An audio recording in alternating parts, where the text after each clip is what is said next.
Hi, folks. Steve Urban here. Today's episode of the Riderflex podcast is sponsored by Marketing 360. My good friend JB Kellogg and his team do such a fantastic job for us and so many other companies.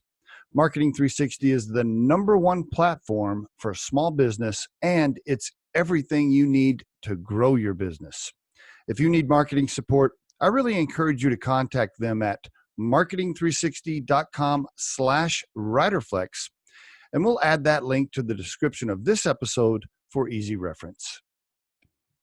On today's episode of the Riderflex podcast, we have guest Chris Roebuck. He's the founder and CEO at Clicktivated, a patented interactive video technology that connects video and commerce by giving viewers the unique ability to directly interact with and shop individual items and products in videos as they watch. Chris Roebuck on the Riderflex podcast. How you doing, Chris? I am good, Steve. How are you? Hanging in there, man. It's a crazy world we're living in there, but I'm doing okay. Hey, I went out to happy hour with some friends the other day and had some beers, and that was a lot of fun just being out. It was super awesome. Being out is good. It's kind of weird, but weird, right? Out a few times too. It feels good just to not be at home for a couple hours. The fascinating thing that I'm seeing now, and by the way, for the listeners, we're recording this on June 30th, 2020, which is like the craziest year that I can ever remember, and I'm 53 years old. So, interesting. So, I'm walking to the bar. So I was fascinated with this, right? Because we got the whole mask thing and the virus, and everybody's kind of like, it feels weird, and everybody's being careful, but they want to get out and they want to drink beer, but they want to be careful all at the same time, and they're trying to figure out what to do. And so I was fascinated by this as I watched people.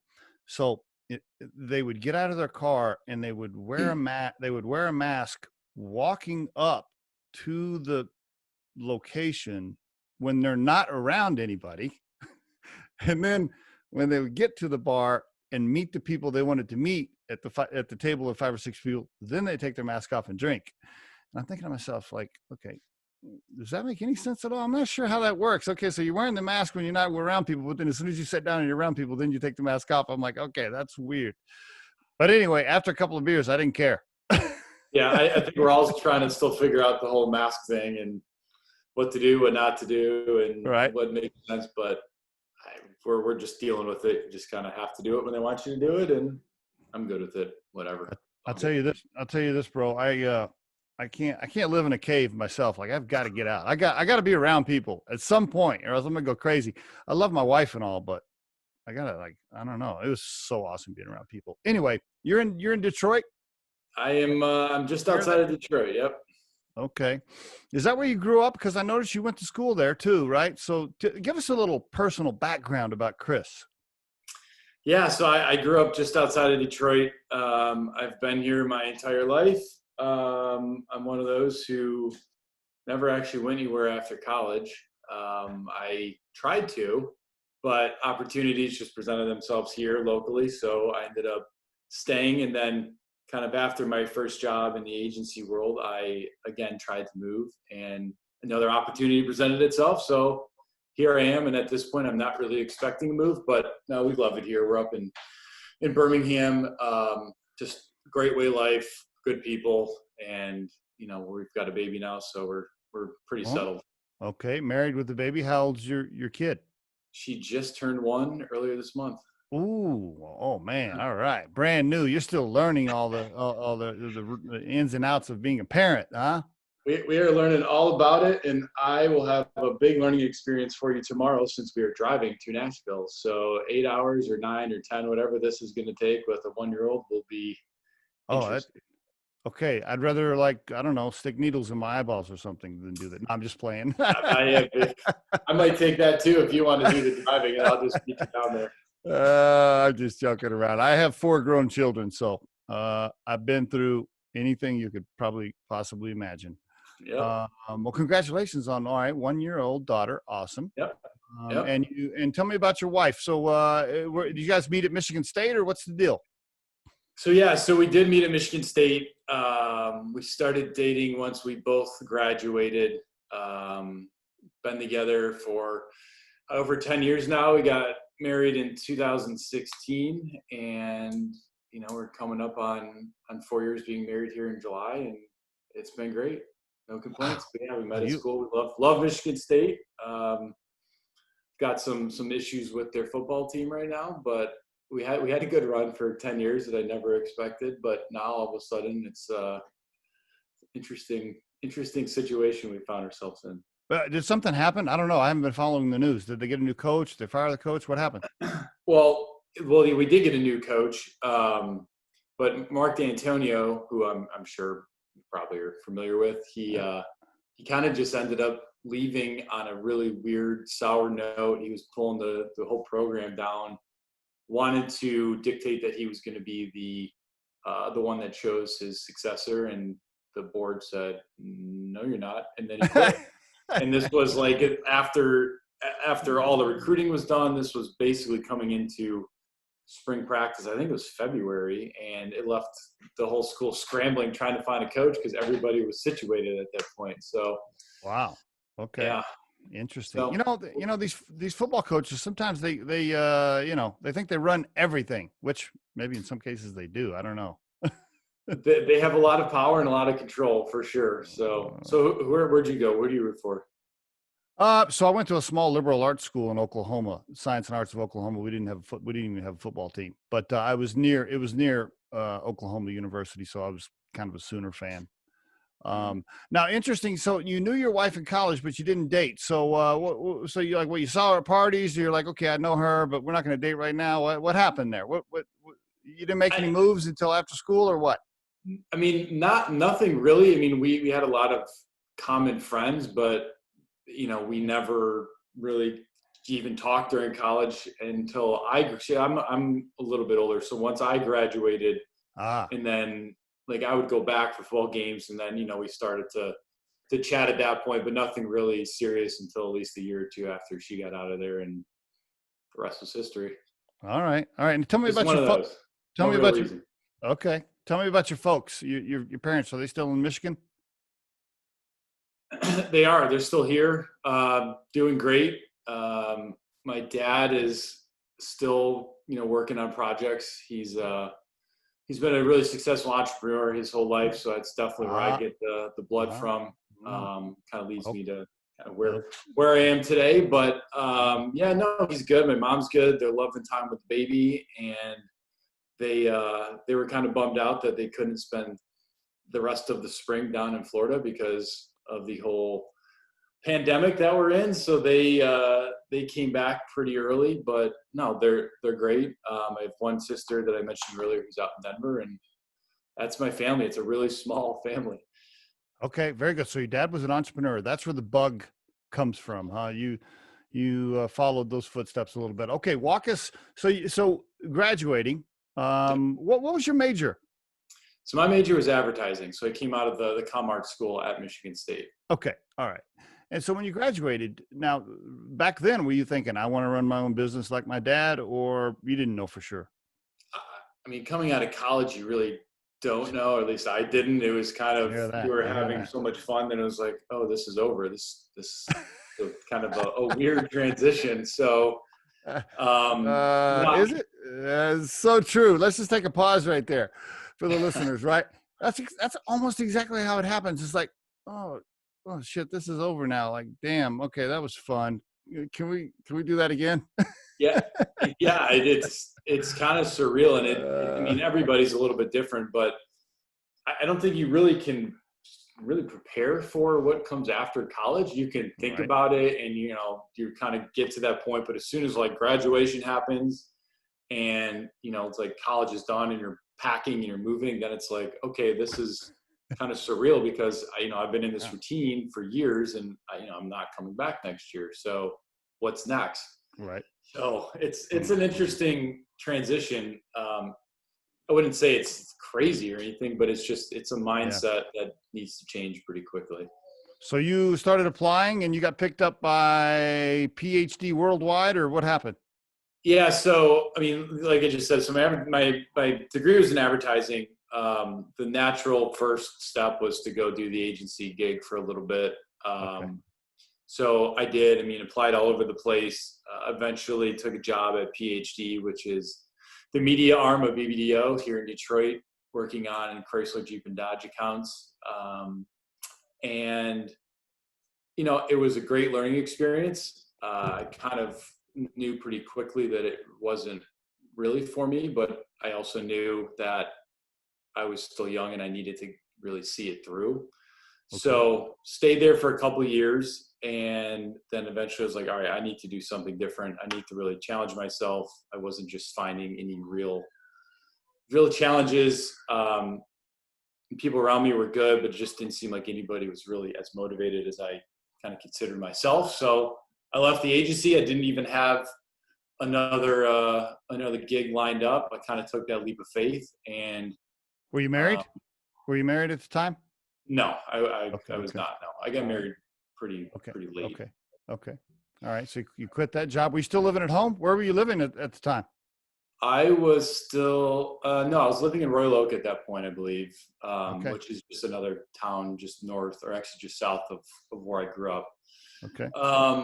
And I ended up getting involved with this was back 2008, 2009. So right in the middle of the housing crisis. Mm-hmm. Again, I was looking at jobs in Chicago. I was flying and driving back and forth all the time, interviewing with agencies and networks and just different places on the marketing and advertising side. Mm. And then I'm getting pulled into an opportunity to get involved from an investment and management standpoint on housing in Detroit. Okay. Where we would buy houses, fix them up, rent them, with the idea of being able to then package them off and sell them to investors. Perfect time to do that in 08, 09, and 10, right? Well, that's a much longer conversation probably for another day. But let's just say we got stuck with quite a few of them.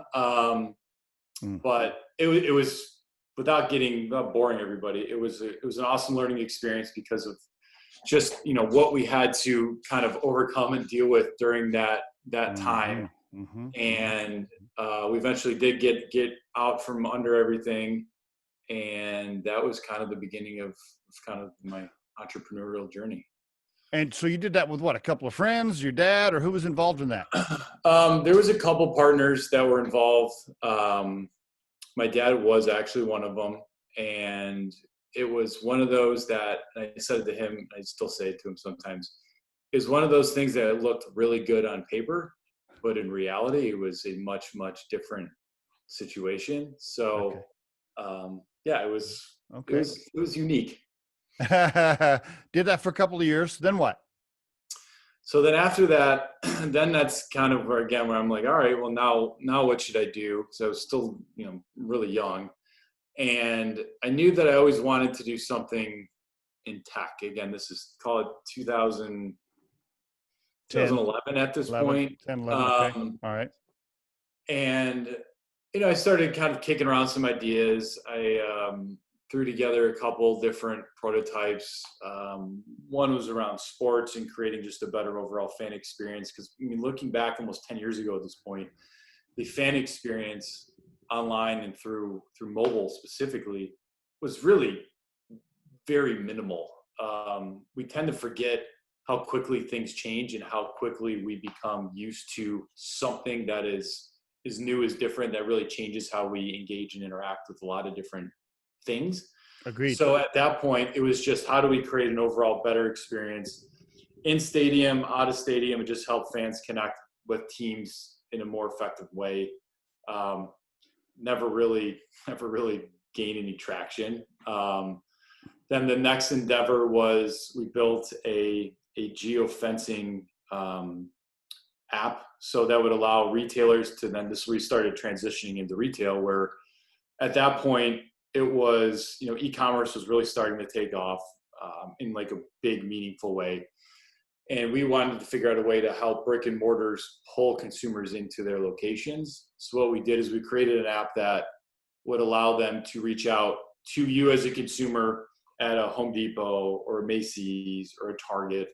And if you're within a general location, they can ping you with a potential deal and offer to try to incentivize you to come into their store during that time when you're within this geographical area. So we did that. That actually took us down to Brazil, out of all places, in terms of kind of what market started to really gravitate towards that a little bit. Okay. And it was really during that, when we were doing the Brazil thing, that this whole idea for Clicktivated started to kind of become more and more of a thing. Okay, let me take a pause right here. What you just described all happened between like 2010 and 2013, I think, somewhere in there. So there's like a 3-year period when you're messing around with a couple of these things, Sky Apps and what I see on your LinkedIn says Enlightened Technologies. Is that right? Yep, that is correct. Who is we, by the way? Who's we? So it's myself and my my partner in Clicktivated and our CTO, Neil. So we were the ones that were going through this journey together. Okay. And he was doing developing, I was doing the business development.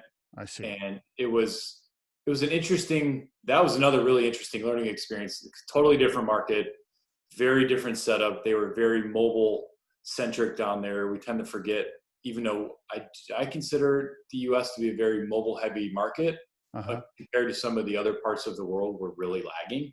Okay. And okay. Oh, go ahead. Well, are these two guys, these two friends of yours, were they involved in the real estate stuff too? They were not, no. Okay. So you got these two buddies, you try a couple of these entities. Were these were LLCs, these are full blown entities? Did you guys have operating agreements, cap tables, things like that? Or it was a little more loose than that? No, we did. I mean, we were a functioning LLC at that point. So yeah, we were official. And, yeah. All right. Okay. Yeah. Were you eating? Were you paying yourselves? Were you making any money? Like, how were you surviving? We were not really making any money on that. And That's really the biggest challenge we ran into with that project was, it was really when Groupon and Living Social were really exploding. Okay. And they had just started to enter into that market.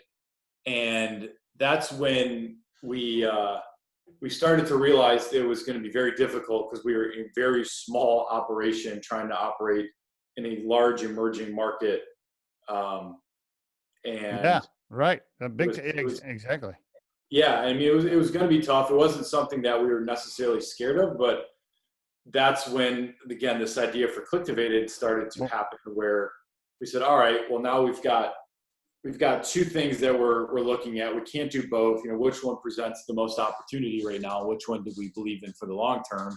Okay. And we started to transition all of the thought into Clicktivated. Were you three bootstrapping all this stuff together? Like, you three are putting in money? You're one of the reason I'm going down this path, you know, a lot of times our listeners, they see on the LinkedIn, like, oh, started this company, then went to that company. But okay, well, how did you guys bootstrap this? Did you raise some cash? Did dad put in some money? How did you get to surviving those 3 years with those two entities? Did you just put money in yourself? Yeah. So those ones were bootstrapped. Okay. We were really, I'll even say, just, you know, pretty inexperienced entering into that universe. So the idea of going out and raising venture or angel or just capital at that point was something we knew about, and, you know, we would have discussions, but we didn't know what we were doing. Okay. So we ended up not raising anything for those. We bootstrapped them. But then that did evolve. And then as you started leaning towards Clicktivated, okay, so now you're like, now you're pivoting. Really, really what you're doing is pivoting as you went through these two startups, you and your buddies, a little bit. They were aggressive pivots because they were in different markets doing different things. But yeah, I guess we could say they were pivoting. We were pivoting, yeah. Okay. All right, cool. All right, I just wanted to get a feel for that. Okay, so then you start formulating Clicktivated. Go ahead, give us that kind of story on how Clicktivated started there and where it's at today.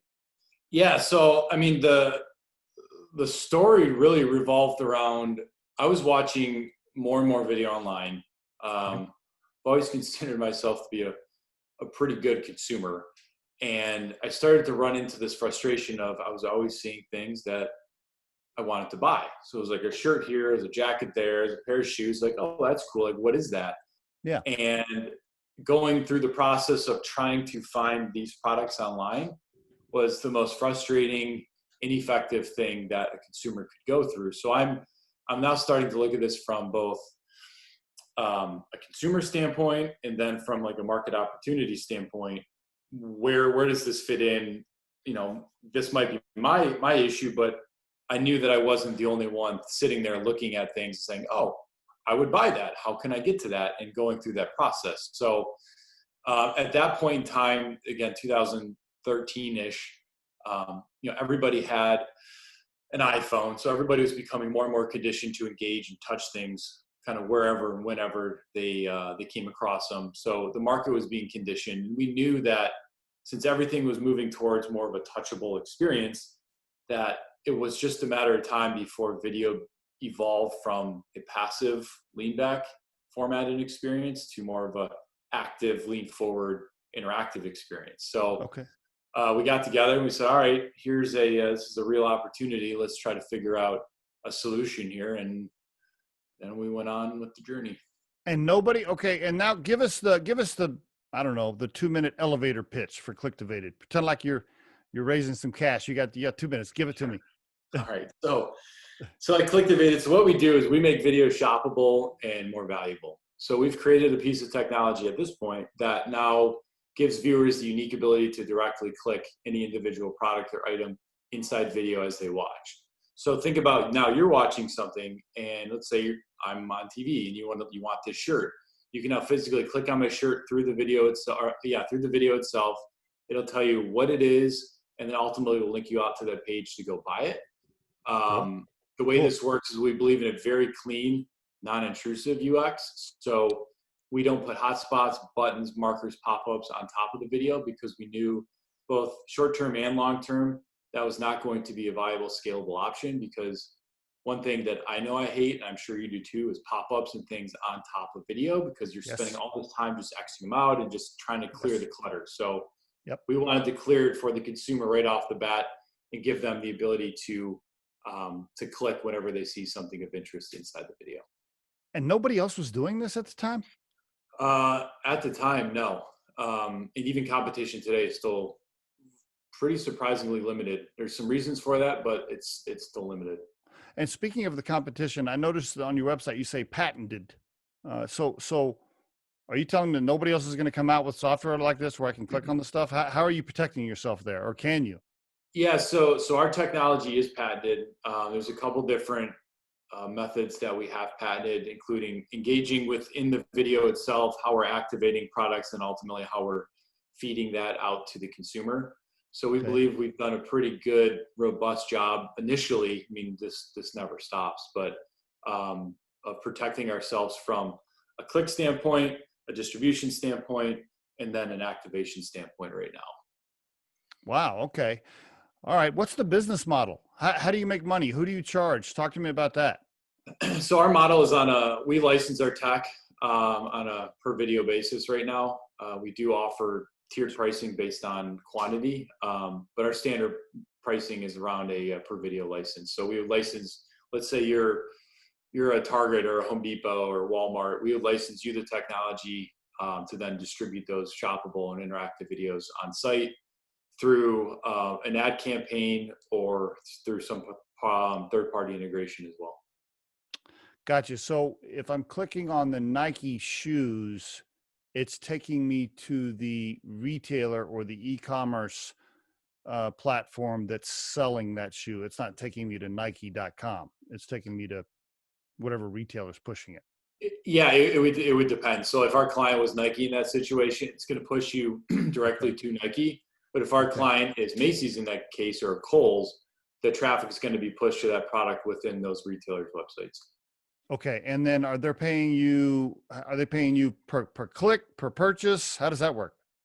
The license revolves around a per video right now. So no cost per click.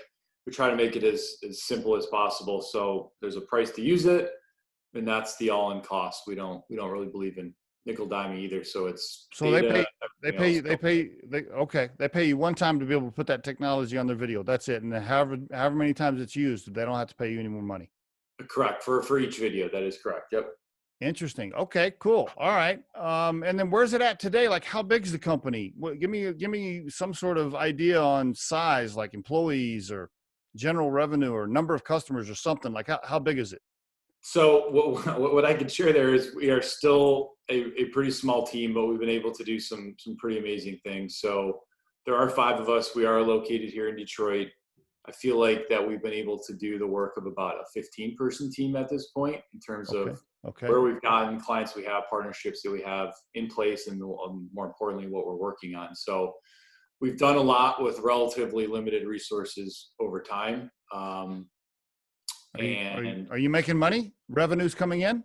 yeah, no, we're making money. I mean, this year's been interesting, but we're starting to see a pretty nice rebound coming out of March and April, when retailers are starting to realize that brands and retailers, I should say, that the shock of this whole shutdown it was hard for everybody because nobody's ever had to deal with this. So the Mm-hmm. entire universe was trying to figure out what this is, what to do with it, and how to move forward. So as we got into that how to move forward stage, it became very obvious that the shopping experience was going to be drastically different. Stores are still closed in a lot of places. Consumers are not excited to go running back into a crowded store or a mall.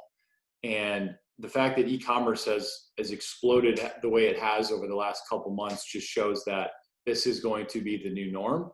And what we're helping do is just effectively take video, which is brands, retailers, everybody's favorite form of communication, and then make it active, make it shoppable, and allow the consumers to be able to get what they want in a really frictionless, easy, simple experience. Mm-hmm. And everything is moving more and more digital seemingly by the day because can't leave.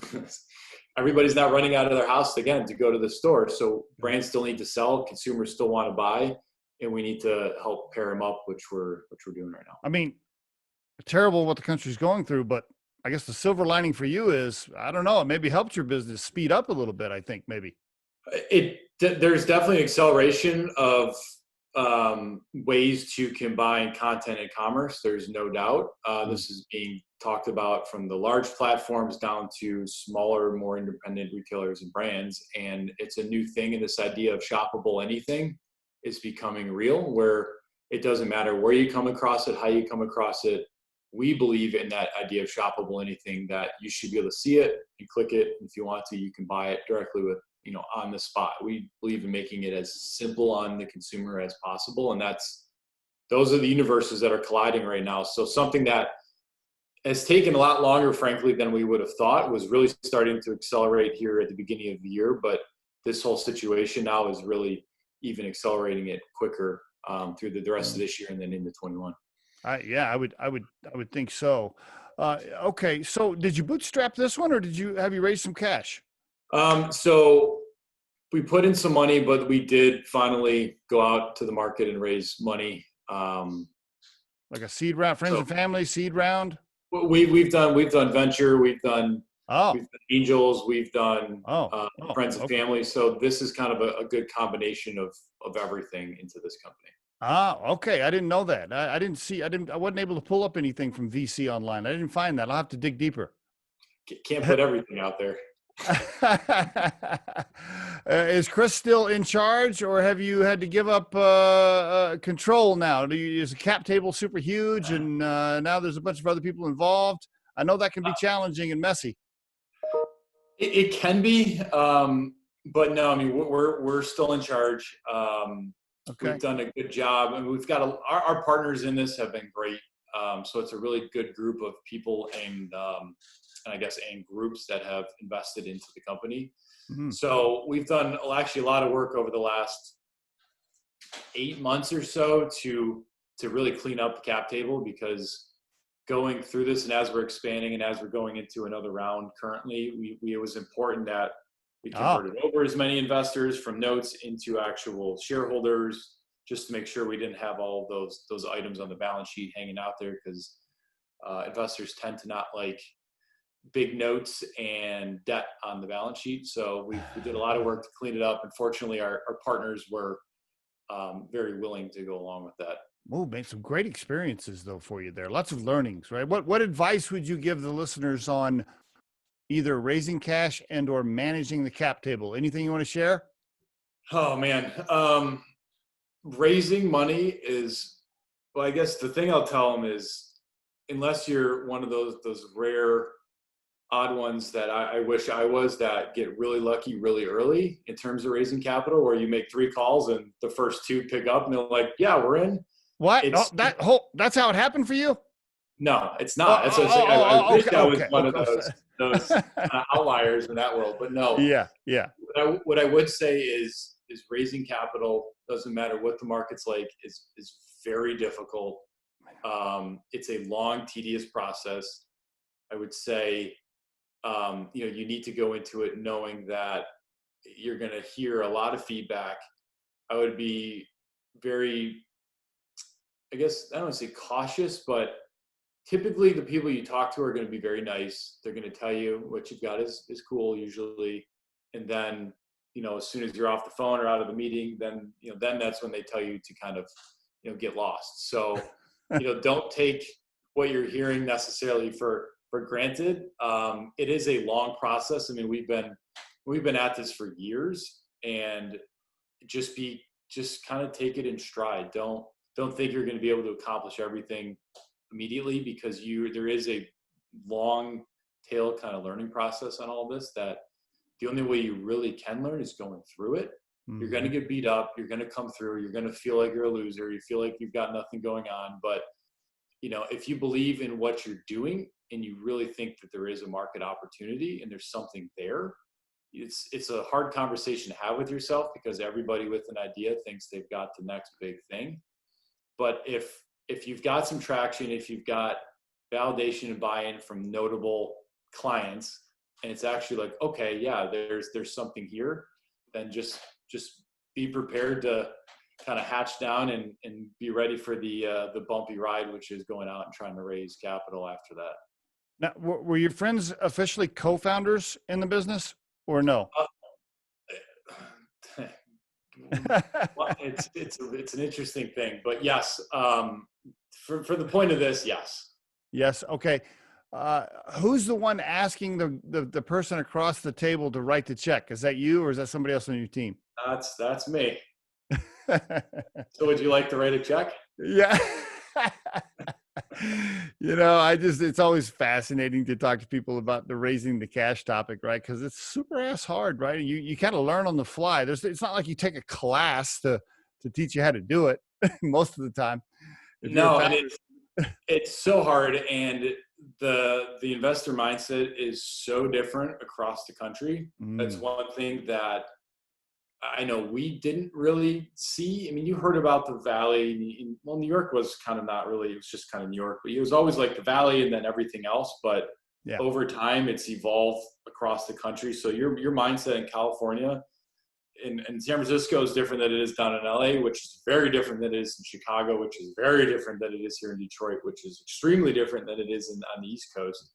So it's just, that's part of that process. And you have to be willing to talk to a lot of people to try to, it's a numbers thing at the end of the day. And I would say another thing is just do your research, make sure there's something there, and don't chase something that doesn't exist, because we've gone down that, and it's just, you end up wasting a lot of time and mental energy when you think there's something there. When you look back, it was like, yeah, that probably really wasn't, but you're chasing the idea of that pot of gold at the end of the rainbow. It's frustrating. I'm guessing most of your money's been poured into developers, right? Payroll for developers, probably. I'm just guessing. Yeah, we've made substantial investments, as you can imagine, into the technology and platform. And the rest is some legal fees to get it patented. Yeah, if I do a shout out to all of our lawyers, maybe they'll give me a discount. But what's been the scariest moment for you? I'm assuming there's been a few. Any particular one you want to share when you woke up in the middle of the night thinking, "Holy crap, I don't know if this is going to work"?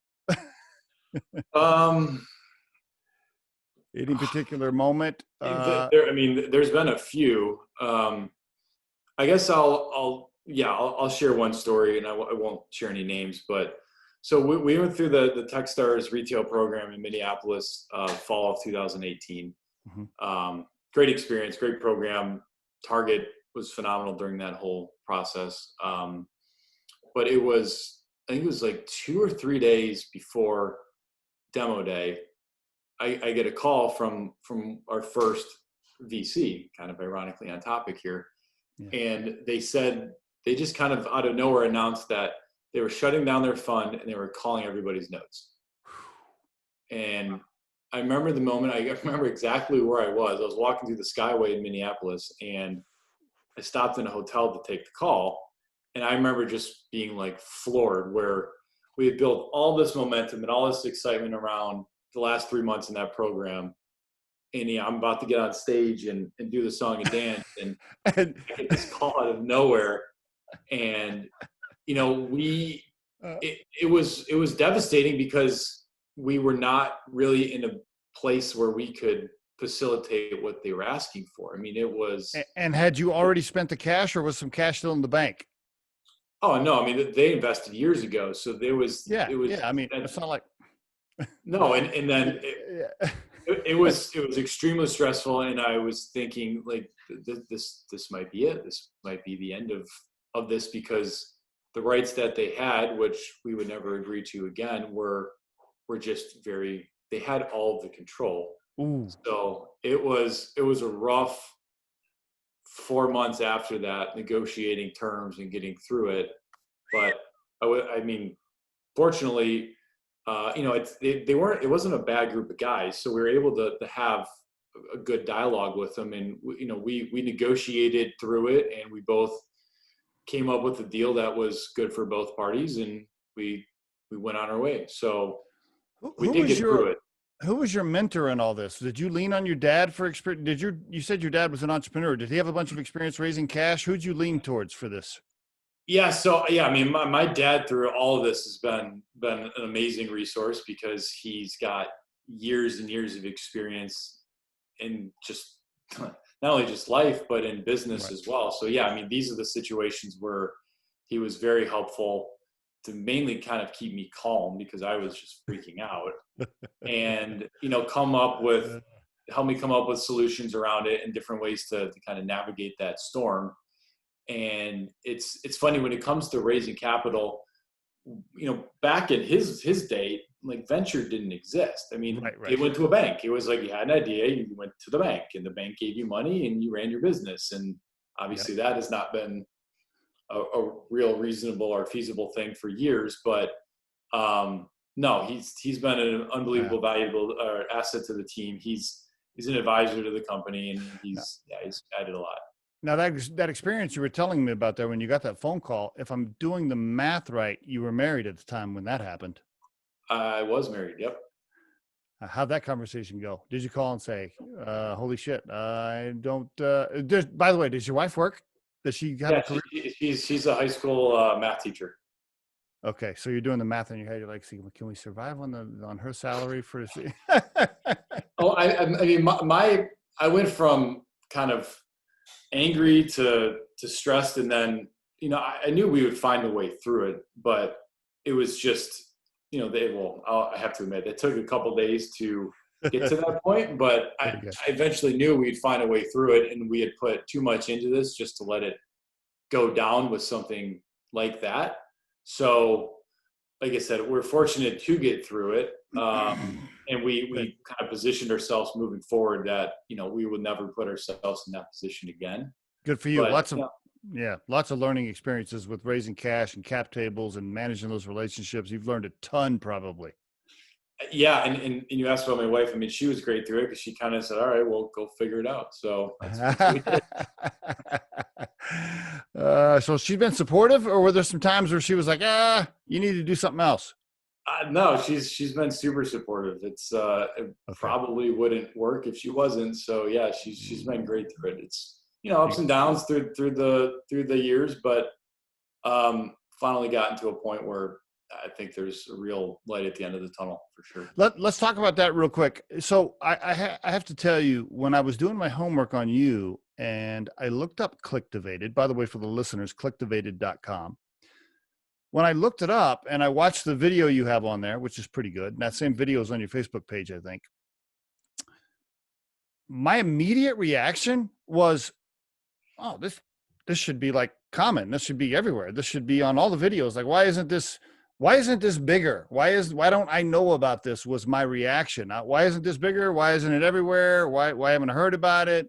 And then when I looked up your team and I saw your company and I thought, yeah, 5 or 6 people involved, same reaction. I'm thinking to myself, this is a great idea. Why isn't this huge? Talk to me about that. That was my reaction. Yeah, totally. And I appreciate that reaction. If you can, as you can imagine, we hear that quite a bit. And, yeah. There's a couple main factors that have caused, well, I don't want to even say cause, but how I'll explain this is when we first started kicking around the idea all those years ago and we went through betas, we were developing the technology. The response from everybody that we talked to from a brand and retail standpoint was very positive. It was like, oh my God, we've thought about this, didn't know it existed. This is great. So we're like, okay, good. Validation number one. Yep. And when they would do these tests and these betas, the response from their consumers was really good. So it's like, okay, good. I mean, we're seeing really strong results. So that's validation number two. But the one thing we didn't ever really factor in was how long it takes for like an entire market to start adopting something different and something new. It's kind of goes into one of those learning things. And we have I like to think we've got the luxury of being able to look back at everything we've experienced to kind of see how things started and then kind of where things are today. But the market itself was it wasn't ready for mass adoption. Consumers weren't ready for it, and just the market wasn't ready for it. And you put those two together, and using the consumer as number one, not really being fully ready to start engaging with video and the idea around it, it just took a lot longer than we ever would have imagined. But then kind of fast forward through the years, everything else started becoming more and more engaging and clickable, and everybody was attached to their phone and always on Instagram and scrolling through. I mean, everything just became kind of second nature. So therefore, the conditioning of that consumer is what took a long time. And now that the consumer's been conditioned, the market is right behind it, trying to always catch up to the consumer because their market's never in front of the consumer. It doesn't matter what anybody says. The consumer's always going to be ahead of the market. And now the market's finally caught up to say, all right, we know that you want and need something different. We need to offer you something else. We need to create more connectivity and better communication with you so that you have a better experience and ultimately you buy more. So market and consumer conditioning were the two things. And I know a lot of people think it might sound like a cop-out, but I'm telling you based on market research, what we've lived through, and even what we're hearing today, that all of those are totally legit in terms of why this is taking so long. But interesting. Okay.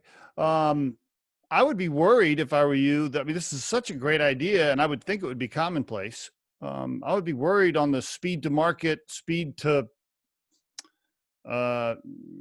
being relative, I guess. I'd be worried somebody else is building something else faster that has more money and more sales and more marketing and more developers. I'm sure that keeps you up at night a little bit. Yeah, I mean, it kind of has to. If it doesn't, you're not paying attention to reality. So the reason why we feel like we're in a good spot is we've started to develop our next phase of technology, which we're ultimately moving down the path to automated recognition within video.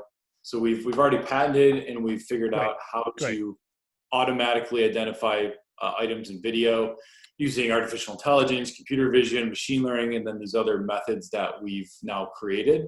So we believe at that point, when we can put the tool into the hands of the content creator, it takes them a matter of moments to create their interactive or shoppable video. That's really when it starts to scale out. And that's when large scale partnerships become more of a reality, because then we've not only proven the market viability, but now we've proven the fact that we can really scale this thing out, because it's been the scale piece that has been a really difficult thing for everybody in this space. Even the big boys, the Googles, the Facebooks, and they've really struggled trying to figure out how to create interactivity and shoppability within video. So Interesting. this is one of those unique situations where it's not always necessarily just about having the 2,000 developers behind the scenes. It's a matter of knowing specifically what you need to do and then having the technical brains to go put it together. So we're fortunate in both of those regards. Okay, I want to give you, not to get too granular, I think is the right word here, but I'll tell you, when I was watching it, my immediate thought was this. I'll just use myself as an example. If I do watch YouTube, I watch some guys that are outdoor enthusiasts, camping, wildlife, stuff like that. So I live in Colorado, so I'm always up in the mountains. Yeah, and so there's 2 or 3 guys I follow that go up to the mountains, and I'm always watching them and seeing what they're doing or where they're going. And often when they're up there, they're using tools or things, right? Whatever, I don't know, a certain chainsaw, a certain cooking device or whatever. I would love it if I could just click on the screen when the guy's using the thing and it boom. But my reaction was, when I was studying for you and I was thinking about myself, I would want to click on the chainsaw, and I would want it to take me right to Amazon and tell me whether or not I could order it on Amazon. I don't want to do anything else. I don't want to look around and go to another website and sign up and all that. Talk to me. Yeah. That's exactly what we do. I mean, you see that chainsaw in that case, you click on it, you will be placed in a position to then buy that chainsaw and not have to go through any other steps. So that's exactly what we will help you do. Okay. I'm ready for your stuff to be everywhere, my man. I love it. I love the idea. So wrapping up here, you have learned a lot in the last 6.5, well, even before Clicktivated, right? You had some other entrepreneurial experience. So we'll call it the last 10 years. Yep. If there is an aspiring entrepreneur listening to this episode, is there, what 30,000 foot couple of things would you tell them if they have an idea, but they haven't started yet? What would you tell them today? If you've got an idea and you haven't started anything yet, I guess what I would do is I would recommend finding as many people, smart people in and around your circles, not necessarily direct, but that you can get connected to have a conversation about what you're doing, to start trying to figure out the business kind of viability of this idea. I would be wide open to feedback, both positive and negative. The last thing any initial entrepreneur needs is just a bunch of pats on the back. I say all the time, like, I don't need any more pats on the back. Like, it's cute and it's fine, but it doesn't actually do anything, except it's just somebody being nice and telling you your stuff's great. But you want some real kind of hard, truthful feedback from just individuals or companies, whoever you can get in front of, and just embrace what you're going to hear, and then take all that information back and then figure out, all right, now, do we have something? Do I have to tweak something? Where do we go from here? And then at that point, it's kind of you've got different paths to go down. But if it's just in the idea stage, just talk to as many people, ask people for advice, opinions. People are usually pretty open to that. Yeah. Even at VCs, like, don't be afraid to just reach out and say, hey, I've got an idea. Worst thing that happens is they don't get back to you. So it's no harm, no foul. But if you're just looking for advice and opinions, people usually are pretty open to helping other entrepreneurs out, or people in those shoes. So that's at least what we found. Very good. Yeah. So I would say, just at that stage, just talk to as many people and then try to figure out what the business model is and start putting the pieces together, and just have your you got to have your guard down, but just remain as, not only just focused, but just know that you're going to get beat up along the way. So you're going to have to go in and just be very tough. Yeah, it's not for the entrepreneurship. It's not for the lighthearted or soft personalities, is it? It's not really like the show on TV where you go out and get an idea, you raise $10 million quickly, and all of a sudden you've got a $100 million raise, $1 billion company, and you're driving 4 Lamborghinis. I wish it was like that, but unfortunately it's not. So, Pretty good. Pretty good. Last question. If you had to define your core purpose in life, but I asked you to push that beyond your wife and daughter, which let's just block that off to the side and understand that that's priority. Beyond them, what's Chris's core purpose in life? wow.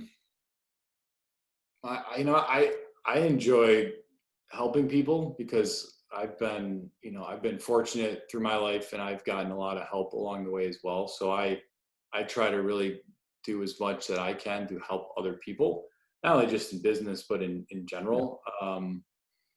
I can't really get into too much more, otherwise I'll start blabbing, but I would say that's probably the way I would look at it. I don't find myself to be very selfish, so I like helping people because everybody can use some help. Well, you've done that on this podcast because you've shared your story and you've given lots of great advice. So you're doing that now. Good. Well, I appreciate it. This was fun. I'm glad we could do this. The Riderflex podcast features entrepreneurs, business executives, and the stories behind how they got there, as well as daily tips on career advice and job interviews.